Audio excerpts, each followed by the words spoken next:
বর্তমানে বিএনপি নেতাকর্মীরা মানুষের দ্বারে দ্বারে পৌঁছে দিচ্ছেন তারেক রহমানের ঘোষণাকৃত ৩১ দফা।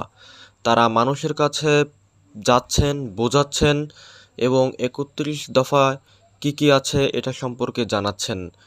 যদি বিএনপি ক্ষমতায় আসে তাহলে ৩১ দফা বাস্তবায়নে তাদের কী কী অঙ্গীকার থাকবে সাধারণ মানুষের কাছে পৌঁছে দিচ্ছেন তাদের বার্তা।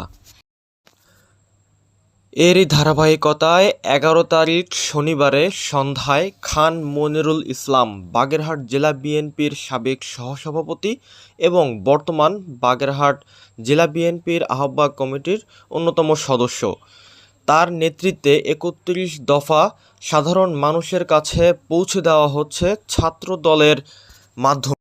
মূল দলের পাশাপাশি ছাত্রদলও ৩১ দফা বাস্তবায়নে বিশেষ ভূমিকা রাখছে। আমাদের এলাকার কৃতি সন্তান খান মনিরুল ইসলামের পক্ষ থেকে তারেক রহমানের ৩১ দফা বাস্তবায়নের লক্ষ্যে আমরা আজকে ছাত্রদল লিফলেট বিতরণ করলাম।